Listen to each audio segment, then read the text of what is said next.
áudio tem um problema. E...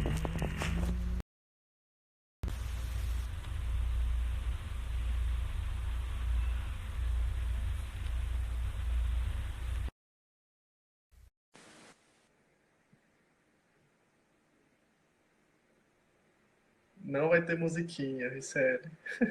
Oi, agora acho que vai. Ah, agora vai. Eita! Gente, tá toda Tudo bem? piada, toda bonitona. Acho. Só o básico, querido. Ela tá. Tudo bem. Tá bom, você tá me vendo bem? Tô achando que essa luz tá estranha. Ah, não, tá maravilhoso, tá ótimo. Tá. Uhum. E como é que a senhora tá? Tá mesmo. Tô bem, tô ótima. Estou passando minha quarentena ilhada. Estou em ilha solteira.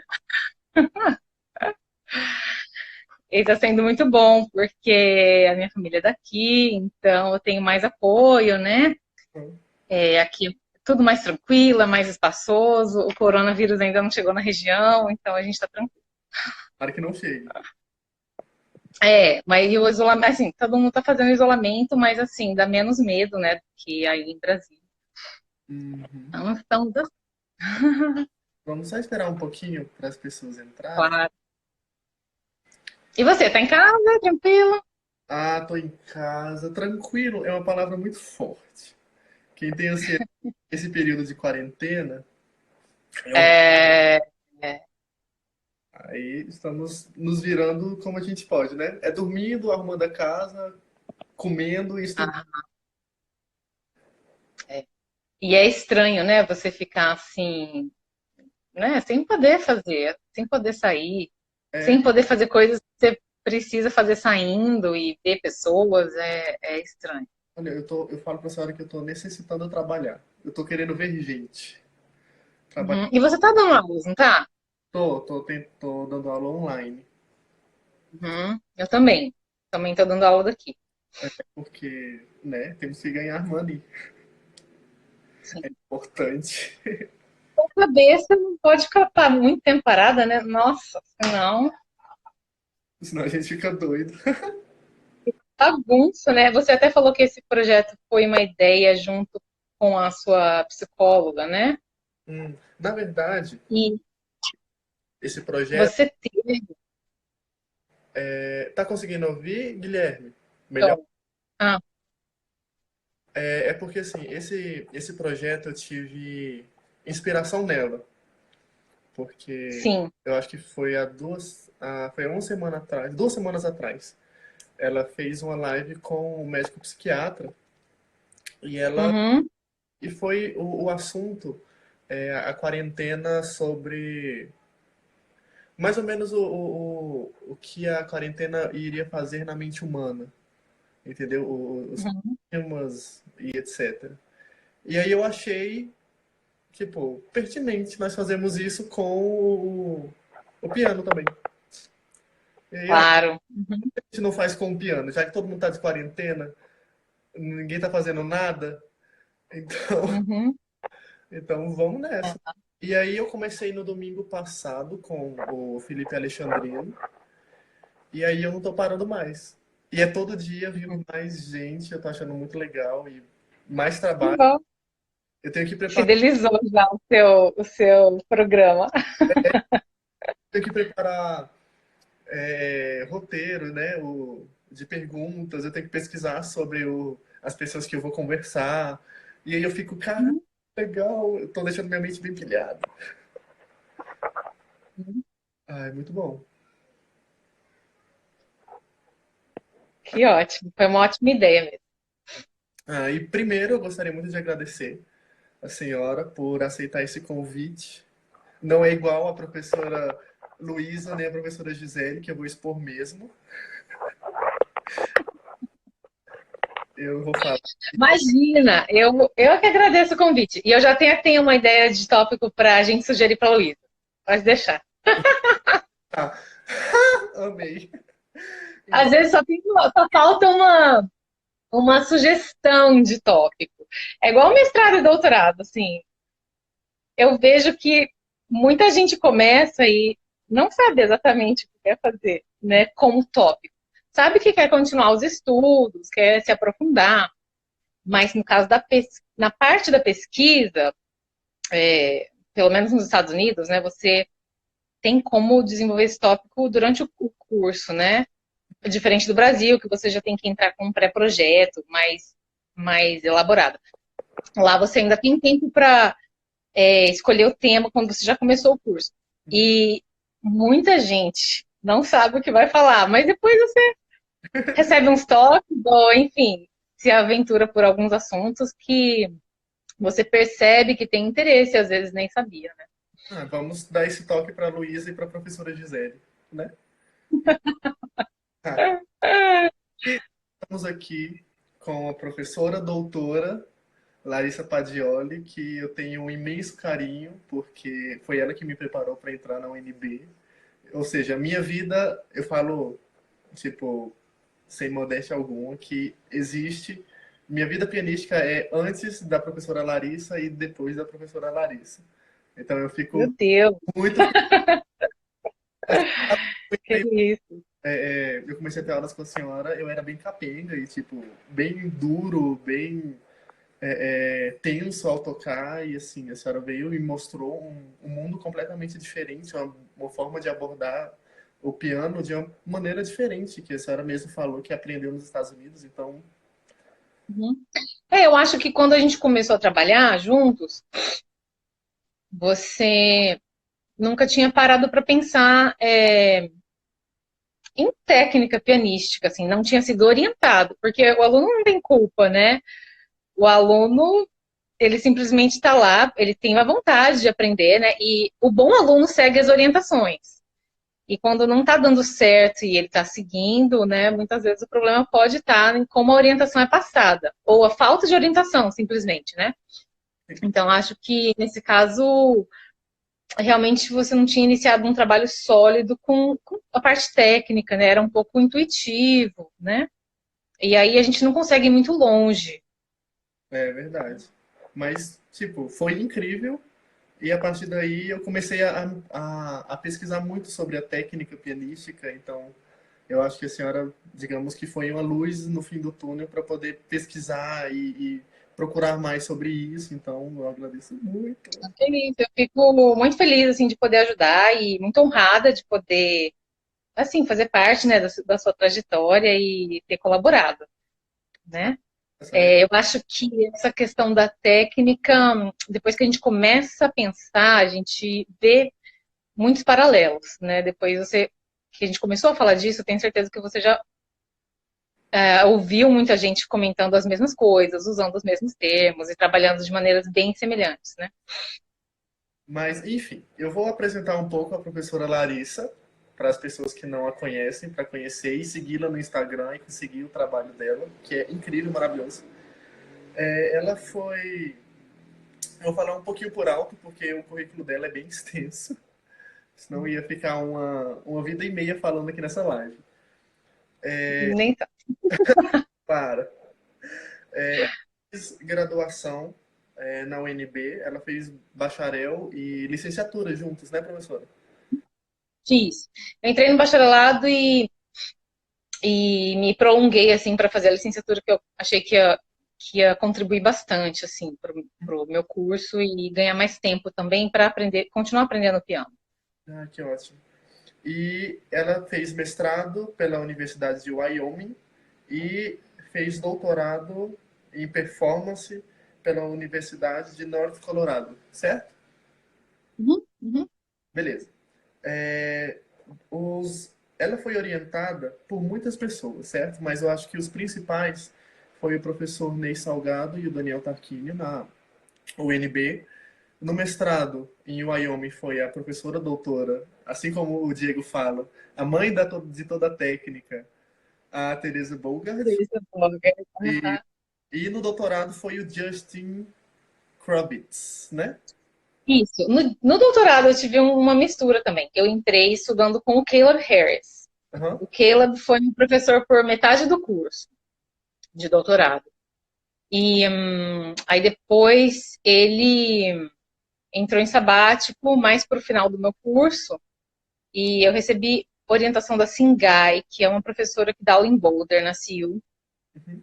a Colorado University, e ela foi uma experiência bem interessante também, porque ela é uma professora que tem.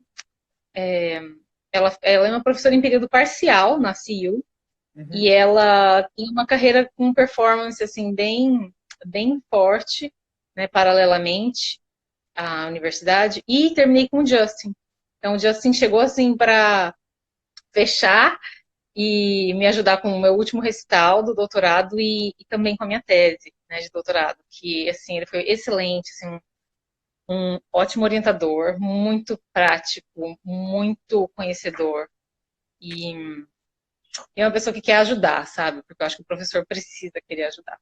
Ah, Isso é uma das coisas que a gente vai falar hoje bastante. sim. Professora, eu gostaria muito de saber o seguinte, como o piano veio, foi mostrado na sua vida, né? Como chegou o piano para a senhora? O piano. Eu cresci numa casa muito musical. Meu pai sempre tocou violão e sempre colocava música clássica, assim, principalmente no fim de semana, quando ele tinha mais tempo para sentar e ouvir, ou ouvir enquanto almoça. E eu acho que esse foi o início, assim, a minha musicalização, né, caseira. Eu tenho mais dois irmãos, minha mãe era dona de casa, então a gente não tinha, assim, tanta atenção para cada filho, mas eu lembro de pedir por aula de música já desde pequena, desde passar pelo caminho da escola e ouvir alguém tocando piano no caminho, numa escola ali pertinho. Meu tio, um tio meu, tinha um piano em casa. E a gente visitava esse meu tio, né, minha avó, e lá eu acabava tocando um pouquinho. Também desde pequena fiz o balé, que eu acho que contribuiu com essa parte da musicalização. Aí, quando eu comecei a ter mais contato com o piano do meu tio, eu entrei numa aula de teclado. E isso tudo aqui em Ilha Solteira, que é uma cidade muito pequena, uma cidade de 25 mil habitantes. Então, as opções, assim, para aprender música são realmente bem poucas, né? Bem limitadas. Aí, nessa época, estava no começo da adolescência, a minha mãe começou a aprender violino, que houve um projeto, assim, da prefeitura, um boomzinho, assim, motivando incentivando a criação de uma orquestra municipal, e aí eles ofereciam aulas, né, uma espécie de projeto social. Minha mãe começou a fazer aula de violino, conheceu alguns músicos da cidade, dentre eles a pessoa que foi minha professora de piano, que foi a Teresa Pavanelli, uma pessoa super querida, muito incentivadora, e que com certeza me passou tudo que ela podia, assim, sabe? Então aí eu comecei a fazer aulas com ela e, né, deixei o teclado, comecei a fazer aulas de piano. E no meu primeiro encontro com ela, que eu lembro de ter ido eu e minha mãe na casa dela, ela, assim, eu já gostei muito da personalidade dela, do jeito dela, mas ela tocou, assim, uma música muito conhecida, que foi o Por Elise, de Beethoven. Mas quando ela tocou, naquele dia eu senti uma emoção muito forte, assim. Eu realmente fiquei muito emocionada e senti que tinha alguma coisa ali para eu fazer, realmente, sabe? Assim, que queria mesmo me envolver. E à medida que eu comecei a estudar com ela, eu realmente, assim, fui tendo, a partir do momento que eu comecei a estudar com ela, eu fui tendo mais e mais certeza que eu queria continuar na música, né? Continuar com música na minha vida, na minha carreira. Que ótimo. E aí, já vamos fazer um link para outra pergunta. Como que a senhora veio parar em Brasília, né? Tipo, para poder ter. E aí, nós já engata em outra pergunta. Como foi a sua ida para os Estados Unidos para poder mestrar? Brasília foi assim. Eu terminei ensino médio, então tinha 17 anos. Bom, e nessa época eu já estava bem envolvida com piano, sabia que ia fazer música. Mas, assim, a minha região, aqui no estado de São Paulo, é uma região agropecuária. Então, realmente é difícil acesso até a informação, assim, sobre o curso de música, sobre a carreira do músico. A primeira orquestra que eu vi tocar ao vivo foi em Brasília. né? Eu nunca tinha visto, né, ao vivo. Então, eu precisava fazer um vestibular numa universidade que seria longe de casa, de qualquer jeito. Porque Ilha Solteira fica do outro lado do estado de São Paulo. Então, ou iria para São Paulo, ou Campinas, que é uma cidade onde a gente morou por um curto período de tempo, alguns anos, né? Assim, e a gente já tinha mais familiaridade, eu e minha família, então eu pensei para Campinas. Seria Campinas, São Paulo, Brasília ou Rio, Belo Horizonte, mas são cidades que a gente não tem nenhuma ligação e, e eu ia sair muito jovem, sozinha, então meus pais acabaram falando, melhor se você for para Brasília, aqui também é uma cidade onde meu pai já estudou, e inclusive eu nasci em Brasília nessa época, né? E ou Brasília ou Campinas, eu acabei focando nessas cidades que seriam cidades para onde eu iria sozinha. E fiz o vestibular, fiz o PAS, o vestibular seriado em Brasília.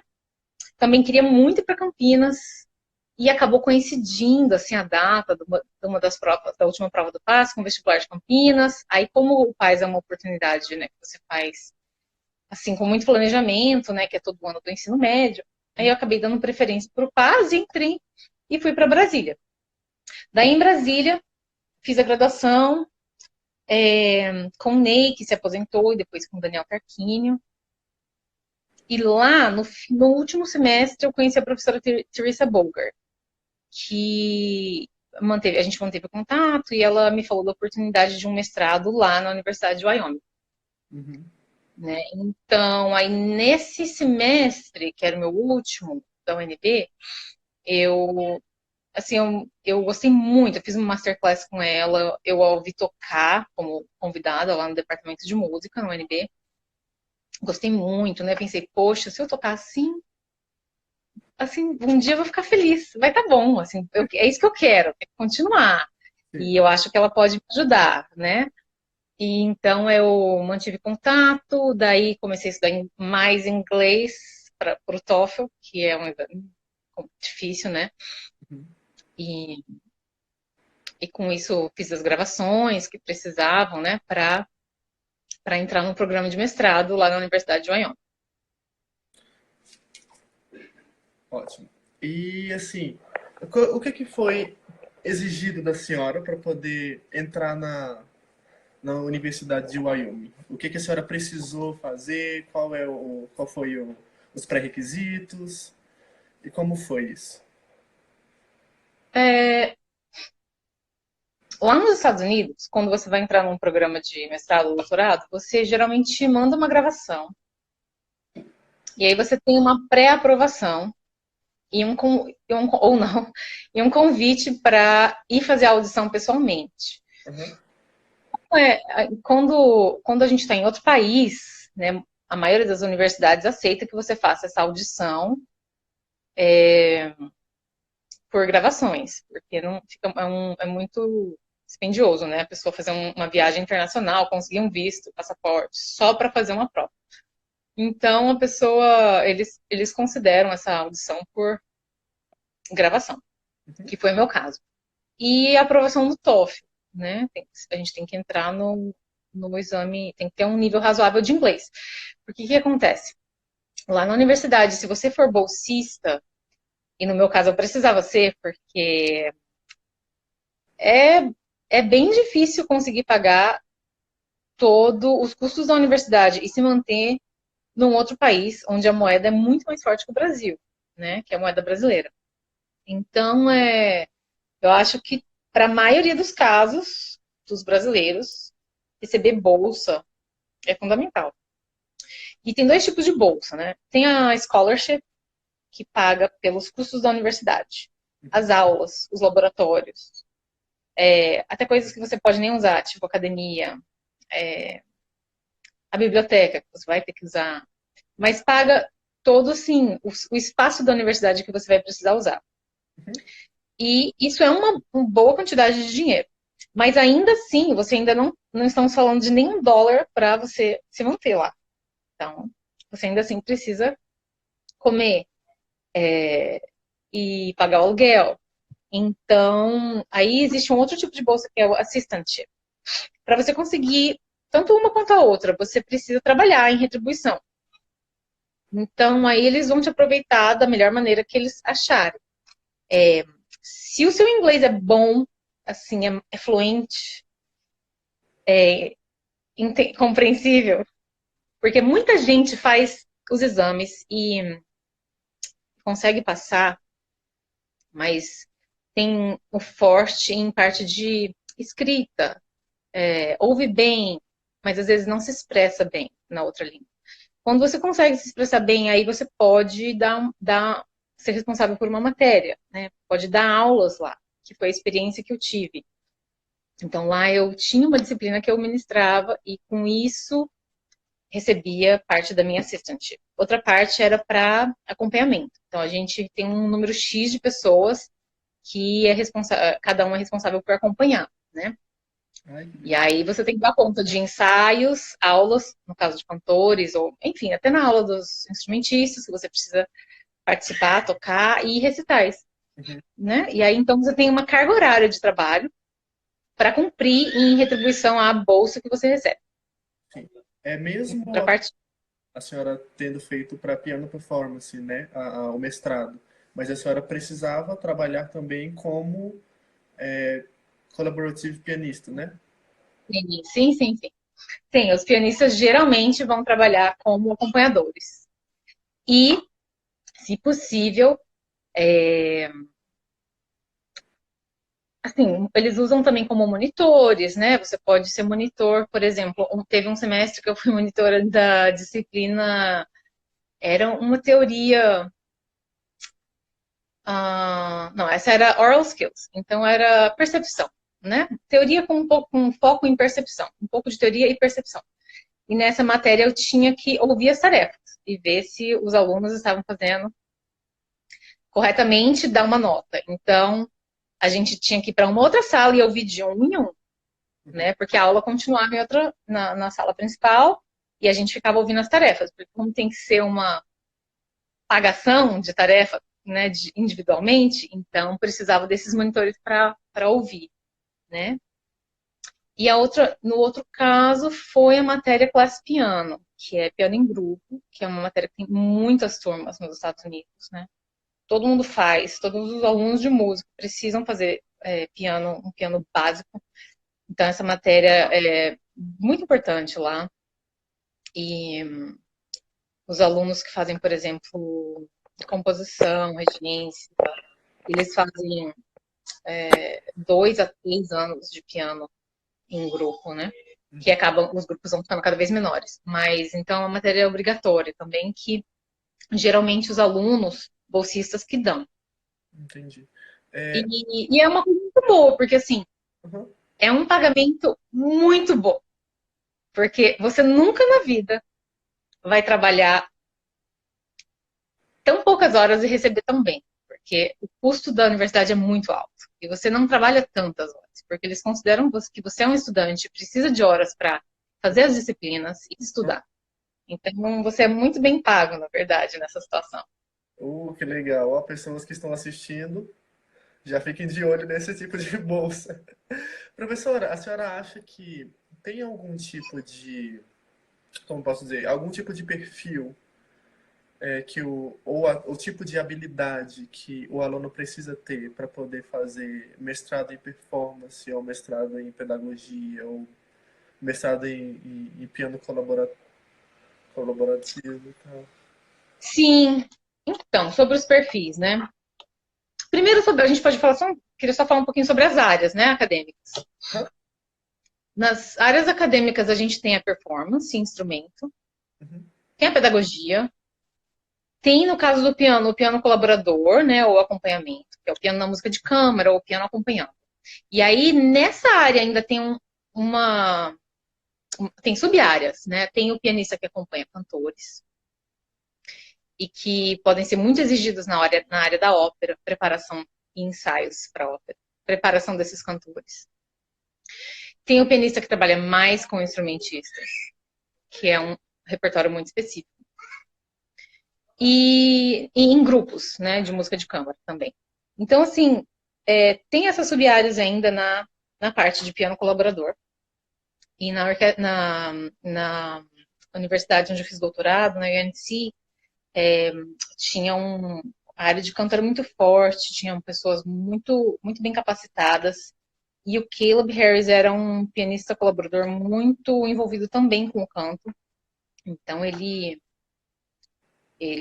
era um vocal coach. Então, nessa área, o pianista vai, além de acompanhar, além de conhecer os estilos, além de tocar bem, ele precisa também conseguir orientar em relação ao idioma, né? Saber como é a pronúncia de cada idioma que o cantor vai estar cantando. Então é uma área bem grande também, assim, é uma área muito específica e grande. E para quem não é pianista, tem a área de orquestra, né?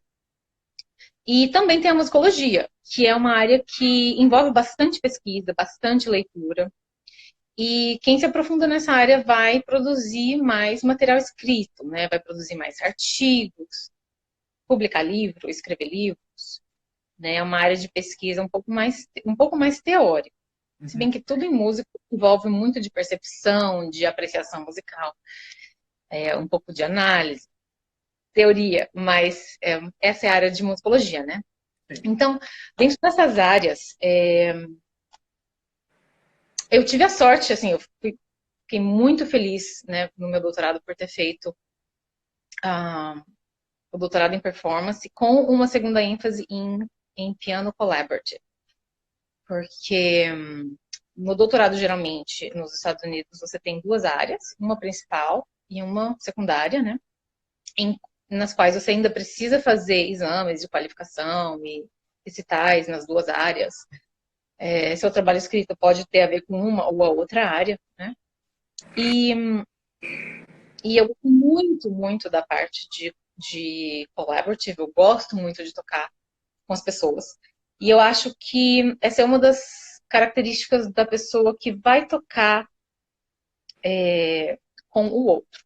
Você precisa gostar de tocar com alguém, né? Ter flexibilidade, porque a construção da ideia musical não vai ser só sua, né? Então, você tem uma ideia musical que está sendo montada, formada junto, em colaboração com outra pessoa, com outro músico. Os dois precisam, né, ter o respeito de aceitarem e pensarem em conjunto, ou pesquisarem em conjunto para buscar uma decisão, né? O pianista colaborador precisa ouvir muito bem, ouvir muito bem, para realmente conseguir fazer música junto, que parece ser uma coisa simples, mas na verdade não é, né? O piano tem características muito específicas, o piano é um instrumento de cordas que são percutidas, então a gente tem existe um martelo, existe um ataque bem preciso, que é muito diferente, por exemplo, de um ataque de flauta, de violoncelo, de violino, de viola. Eu tenho muitos anos de experiência tocando com violino, né, com o meu esposo, João Paulo. E ele mudou, ele agora é professor de viola. Ele toca viola há menos tempo do que ele toca violino. E eu ainda estou me adaptando a tocar com a viola. Porque a resposta do instrumento é diferente. Então, o pianista colaborador, ele precisa ouvir e se encaixar e imitar o som daquele instrumento que ele está tocando, ou canto. Né? Então, o pianista colaborador precisa ouvir também que a parte dele, ele vai ter a sua parte para tocar, todas as suas dificuldades técnicas, mas ele precisa estar realmente conectado com o seu parceiro ou parceiros, né? No caso da pedagogia, a pessoa precisa ser, claro, um ótimo músico, um músico muito bom, para ele saber o que é realizar tecnicamente e musicalmente o que ele está pedindo para o aluno. Ele precisa ter noção de como aquilo precisa soar e qual o processo para se chegar naquele resultado. Ele precisa ser um bom músico e precisa ser um ótimo comunicador. tentar passar de vários jeitos, de várias maneiras, um, aquele conceito para o aluno conseguir, né, aprender. Uhum. Um, collaborative, pedagogia, a gente falou de musicologia, né, que a pessoa tem que ter um caráter bem de pesquisador e de gostar muito de leitura e pesquisa. O foco em performance, a pessoa, claro, vai tocar mais. Eu acho que uma boa leitura musical, tanto para o collaborative quanto para o performer, vai ajudar bastante, porque tem muito repertório para se aprender. Né? Então, ter uma boa leitura ajuda muito. A parte técnica também, é claro, a gente tem em cada etapa tem umas expectativas, né? Então, assim, quando a gente entra na graduação, no UNB, numa universidade aqui no Brasil, tem-se expectativas, tem uma prova específica, né? A prova de aptidão, que que tem um conteúdo que imagina-se que o aluno tenha já proficiência naquilo, né? Ele consiga. Então, idealmente, assim, o aluno que entra na universidade para fazer a graduação, ele é um excelente aluno intermediário, assim. Ele toca várias coisas muito bem, mas não tão complexas. Né? Aí na graduação, a gente dá uma pincelada. Olha, agora você vai conhecer estudo de Chopin, estudo de Liszt, vai fazer prelúdio de Debussy, tem que fazer concertos, tem que fazer... E aí tem que fazer muita coisa, tem que fazer música de câmara, tem que fazer as matérias teóricas. Então, eu acho que na graduação a gente dá uma pincelada em tudo, né? Se aprofundando um pouquinho, assim, fazendo repertórios que exigem um pouco mais, para te dar um pouco mais de solidez técnica. Daí no mestrado, você vai ter menos leque menor de disciplinas. Você não tem que fazer tantas coisas. Harmonia 1, 2, 3, acústica. Não precisa fazer tudo isso. Amei, Mas. Ai, amei. ai, mas você vai ter menos coisas e vai começar a se aprofundar. E é aí que eu acho que a gente pensa, nossa, agora que eu entendi isso e isso que eu ouvi falar na graduação, porque na graduação é tanta coisa e a gente é tão jovem que dependendo da sua experiência na música, né, muita coisa passa batida. Então no mestrado você realmente já tem um conhecimento um pouco maior, para poder entender com mais profundidade certos assuntos. Então, você começa a ter, a reforçar, assim, seus conhecimentos.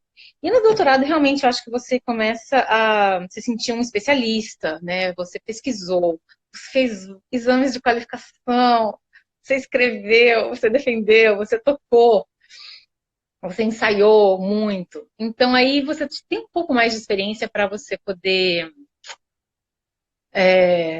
se sentir mais capacitado como um professor, um bom professor, né? Uhum. Qual foi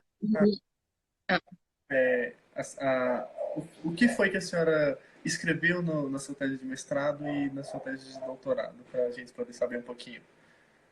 Na minha tese de mestrado foi sobre as Baquianas Brasileiras número 4 de Villa-Lobos. Uhum. E nela eu falei sobre aspectos de bar e aspectos brasileiros. Então, o que são características de bar na Baquiana, que Villa-Lobos buscou trazer, e o que é bem brasileiro, que é um pouco mais óbvio de ver.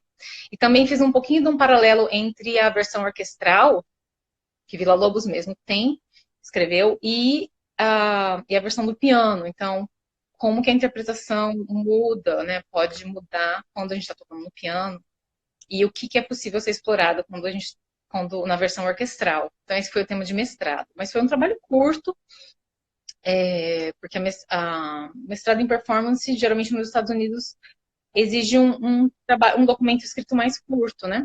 Uhum. E no doutorado foi sobre as obras de Edmundo Villani Cortes, que é um compositor brasileiro que hoje ainda vivo, que mora em São Paulo, foi professor da Unesp, aposentado, e com quem eu ainda mantenho contato. Ele é uma gracinha, fiz várias entrevistas com ele, foi super prestativo, né? Pude mandar uma cópia da minha tese para ele, e foi sobre as obras dele para violino e piano. E aí eu e o João fizemos uma gravação, né, dessas obras. Nem todas são publicadas ainda, então tem coisas no manuscrito, mas algumas já são bem ouvidas, né? Então foi sobre ele, foi uma experiência bem legal, porque apesar de ser um documento escrito, teve muito de performance, né? O meu trabalho, eu fiz uma análise dessas obras, falando dos diferentes estilos que o Villani tem. Uhum. Porque o Villani, ele estudou com Paul Reuter, ele foi músico na noite no Rio, ele foi professor universitário, ele estudou com Guarnieri. Então ele tem várias facetas na música dele. Tem música que parece bem, assim, de vanguarda, e tem música que parece mais nacionalista, até mais popular.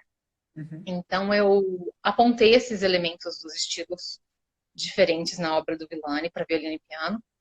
E foi basicamente uma análise dessas obras. Assim. Então, apesar de ser um trabalho escrito, foi uma coisa prazerosa, assim, um trabalho que eu gostei de fazer. E lá no doutorado, apesar de não ter nenhuma ligação com a minha pesquisa principal, eu também fiz um trabalho de outra disciplina que acabou resultando num artigo que foi publicado na revista Permuse, de Belo Horizonte, da UFMG.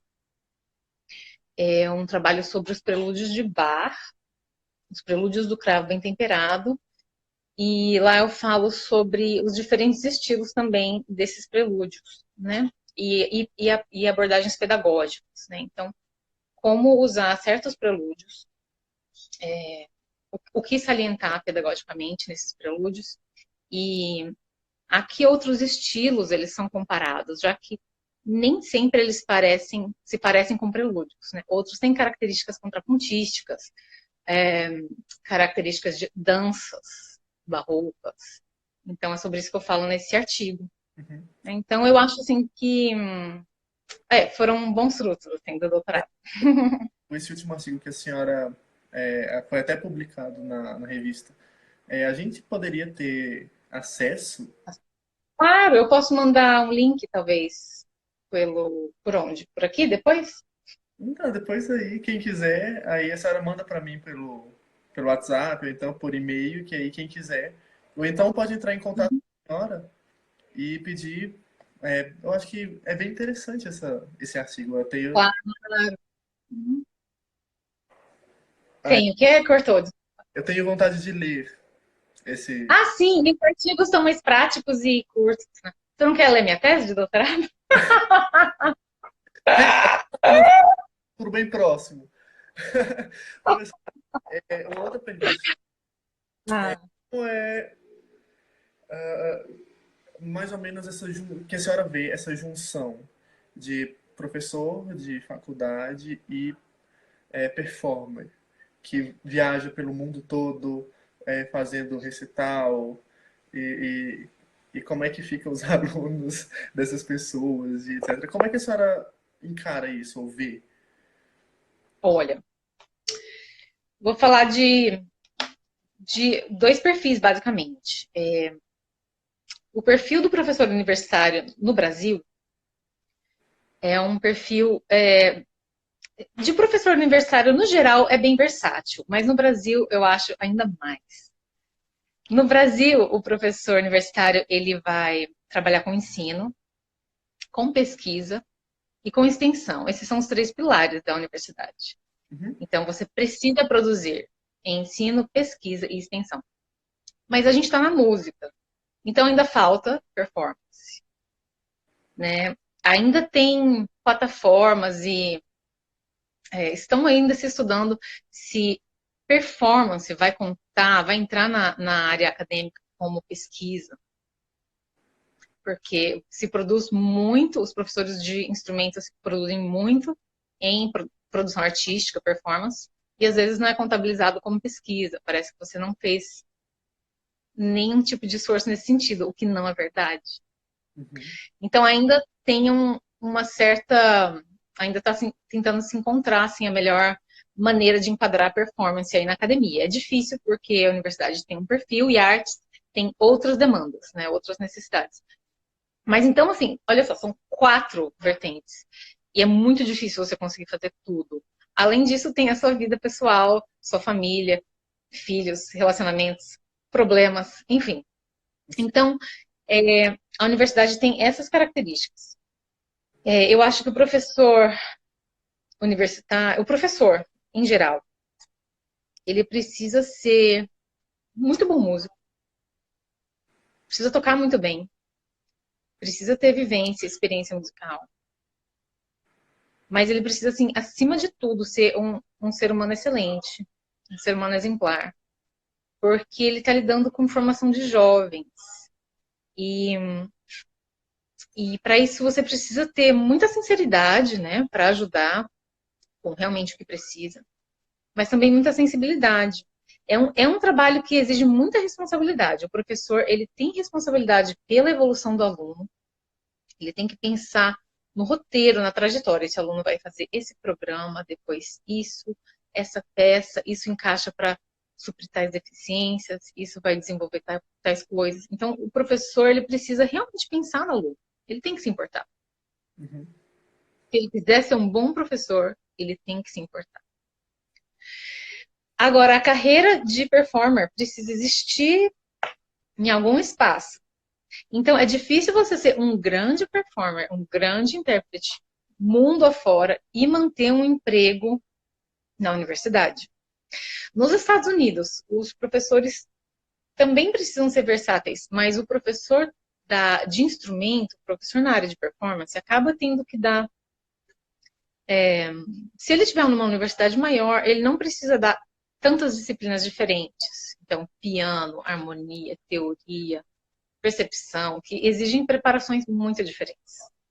Então, ele acaba se envolvendo mais com a área de performance, tendo muitos alunos de instrumento, alunos de música de câmara, orientando os seus alunos de pós-graduação, e às vezes ainda o chefe da sua banca para a parte da tese vai ser um orientador que é um musicólogo. Às vezes não vai ser exatamente o seu professor de piano, porque o professor de piano prefere te orientar na parte mais prática, nos recitais, e deixa a parte acadêmica para a área acadêmica. Então, eu acredito que esse modelo consiga oferecer um pouco mais de tempo para o professor tocar. Uhum. Ainda consegue, apesar de ter, claro, sempre questões burocráticas e vários assuntos que você tem que lidar.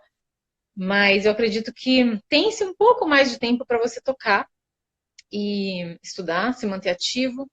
E eu acho que quando você mantém uma carreira universitária, você precisa estar por perto, assim. Então, você, claro, tem viagens, vai tocar.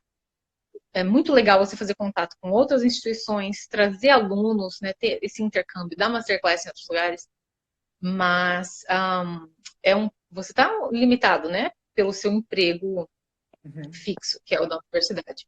Então, assim, para quem não quer ter essa limitação e quer realmente tocar muito, eu acho que a pessoa precisa ter projetos mais independentes, né? Se você quer trabalhar muito, ser um performer, você precisa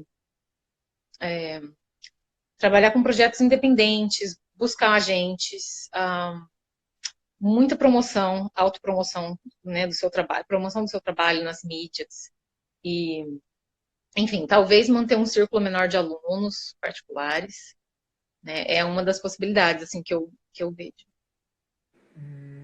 Que legal. Muito bom. Professora, nós já falamos sobre o mestrado, sobre o doutorado, sobre a graduação, mas assim, quando a gente termina o doutorado, né? Você, tipo, é como se fosse o ensino médio que a gente cai num limbo, ou a gente termina o doutorado e a gente já sabe o que vai fazer, ou onde nós vamos atuar, ou então a gente já sai do doutorado com um emprego, ou como é que é? Não é nem limbo, de jeito nenhum, Deus me livre. Não é limbo, mas ninguém sai já pronto. Você pode ter a sorte de sair já Pronto, eu digo empregado. Você pode já no final do seu doutorado estar aplicando ou tentando concursos em várias instituições. Aqui no Brasil, os concursos universitários geralmente são para professores doutores. É, em universidades menores, em alguns programas menores, por exemplo, o Acre, no Ceará, onde o programa de música ainda é menor, pode, pode ser que que abram um concurso para mestre. Né? Existe ainda no Brasil vários concursos para professor na universidade, exigindo só mestrado. Mas se você termina o doutorado, você vai ter, assim, basicamente todo o requisito que você precisa para trabalhar, para fazer um concurso universitário. Uhum. Alguns exigem anos de experiência, né, de experiência de nível universitário. Ou seja, você vai precisar, é muito comum, ter experiência como professor temporário, professor substituto. Eu trabalhei como professora substituta na UNC, no Colorado, e na UNB. Então, eu só consegui trabalhar na UNB por ter experiência na UNC. Isso me ajudou muito, né, no meu currículo, por ter tido essa experiência prévia. Então, acho que a experiência como professor temporário é muito importante. E aí, se você termina o doutorado, você vai estar se sentindo muito mais seguro, muito mais capacitado para fazer essas provas. Você também pode, aqui no Brasil, atuar, por exemplo, nos institutos federais, que têm uma ótima progressão de carreira, um excelente emprego e é um campo a mais, né? E é claro, você sempre pode trabalhar independentemente com o seu estúdio privado, em centros de ensino, em escolas de música variadas, e você vai ser um professor muito capacitado, né? Um professor que tem muita consciência do que você está fazendo, dos resultados que você pode chegar, pode obter. Então, hoje em dia, mais e mais pessoas buscam a carreira acadêmica e têm acesso, têm oportunidade de estudar tanto, que é muito legal, muito incrível, e eleva muito o nível da pesquisa e da performance, claro, no Brasil. Então, os concursos vão se tornando mais concorridos, mais pessoas têm doutorado. Nos Estados Unidos, você chacoalha uma árvore e cai 50 doutores. Então, não tem, lá tem muitas oportunidades, mas você precisa tentar muitas vezes. Muitas vezes. Aqui no Brasil tem menos oportunidades, tem menos doutores. Então, assim, você tem que tentar, tem que ir buscando o seu espaço, né? Não é nada dado, mas eu acho que você vai estar muito mais capacitado, muito mais confortável Uhum. e vai se tornar um profissional mais desejável no mercado. O Diego acabou de falar que são 200 doutores em piano por ano. São muitos. É muita coisa. É muita coisa. Eu conversei com um, um pianista e professor, o Diego conhece também, que é o Anton Nel. Isso quando eu estava nos Estados Unidos. E ele fez uma conversa com a gente, com os alunos de doutorado. Ele é professor de piano na UT, no Austin, né? Ele é no Texas. Então, University of Texas, em Austin. E ele é professor e ele tem uma carreira muito boa, assim. Ele é muito ativo, né? E ele é muito ativo, toca sempre, toca bastante no país, toca também fora do país. Ele é da África do Sul, originalmente. E, e as aulas dele são incríveis, assim. E ele tocando é muito bom. Então, assim, eu achei ele um ótimo modelo, assim, de equilíbrio, sabe? Entre carreira acadêmica e performance, né? Eu acho que ele é uma pessoa super sensata, super generosa, porque o professor precisa, né, realmente querer ajudar o outro, querer ajudar o aluno. Então, eu gostei muito, assim, dessa conversa que a gente teve com ele, que falava bastante dessa combinação de carreira docente com performer. E, assim, eu acho que também tudo é um equilíbrio, assim, é como se você fosse um trapezista, um malabarista, e você tá jogando uma bola para cima, um negócio tá quase caindo, o outro você levanta. Então tá quase caindo, você levanta. Então você toca, aí você pesquisa, aí tocar tá ficando ruim. Aí você manda para cima, os alunos melhoram, né? E tem que ir revezando, porque é difícil estar com tudo ali em cima, né? Tudo sempre bom. Ah, caramba. E assim, a última pergunta, depois de nós mandarmos as perguntas para as pessoas que estão nos assistindo, é a seguinte: existe o famoso application, Uhum. né? E aí eu gostaria que a senhora explicasse um pouquinho sobre e como é que como a gente se prepara para tal coisa, quantos anos antes, ou qual o período antes que a gente começa a se preparar para application. Para E, mestrado, por exemplo. sim, mestrado, doutorado, qual é a... É, eu acho que você está sempre se preparando para isso. Aham, Se você busca fazer as disciplinas, tudo com excelência, porque ainda que você entre no mestrado, por exemplo, entrei. Estudei muito piano, estudei inglês e entrei. Você vai ter várias disciplinas. Né? Nos Estados Unidos a gente faz muita disciplina. Né? Assim, eu fiz, são 2 anos de mestrado, eu fiz 5 disciplinas por semestre nos 2 anos. Né? Então não tem um momento que você para e vai pesquisar. Não, você faz tudo junto. Disciplina, recital, qualificação, escreve. Então, se você chega lá e vai fazer uma disciplina teórica, você vai muito mal, é muito difícil, ainda mais numa segunda língua. Você precisa estar bem no geral. E a outra questão que eu acho que é a mais importante de se fazer, além dos seus deveres da universidade, é estudar inglês muito, muito bem, assim, estudar para valer.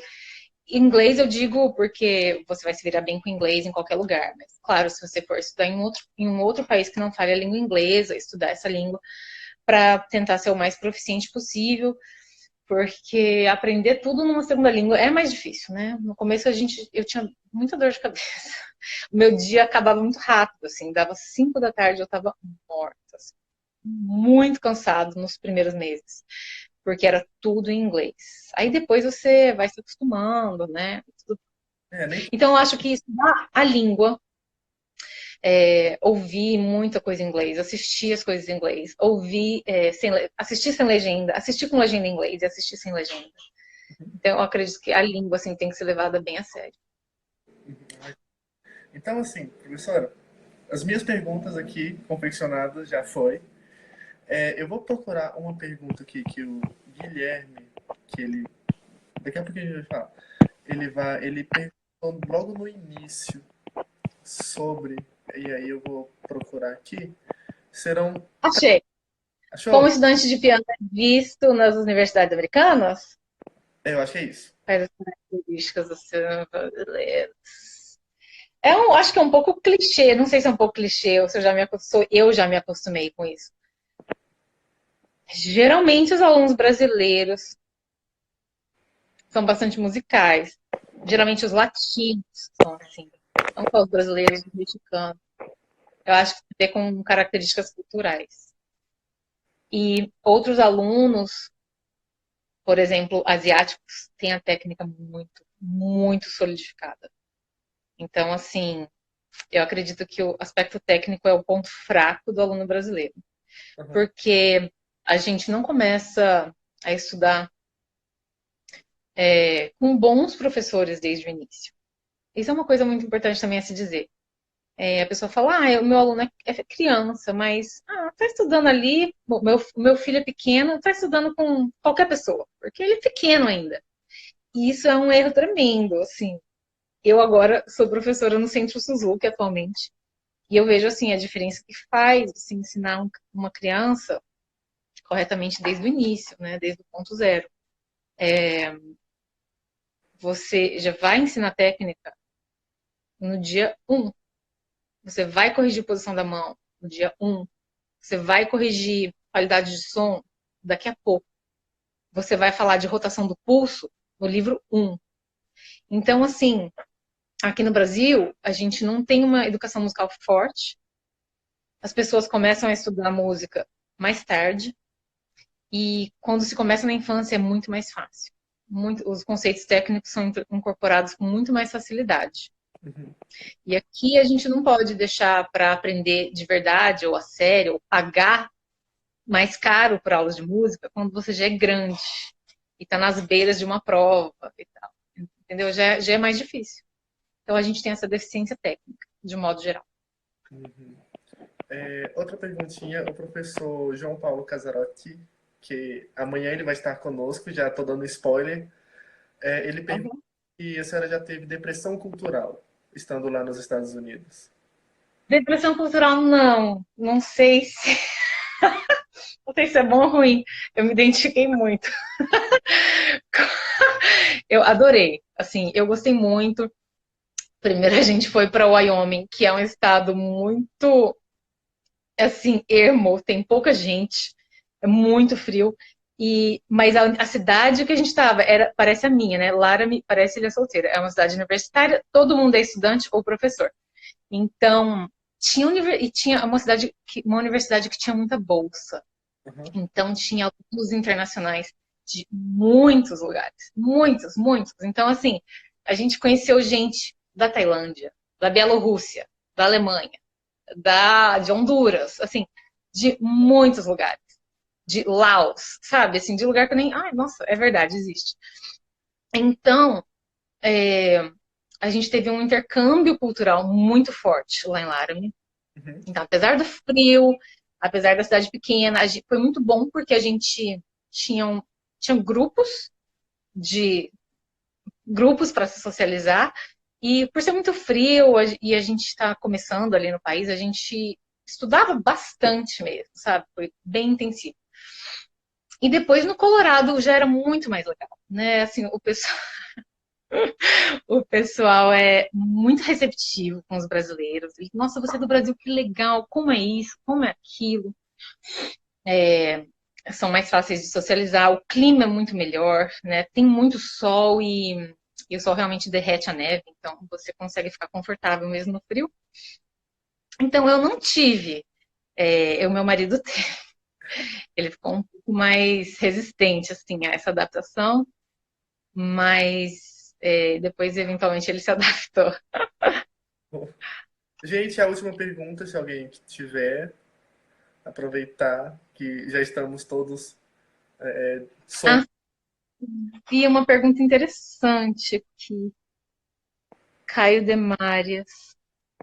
Se a universidade para a qual eu apliquei exige o GRE, esse exame. No doutorado, ela exigia o GRE.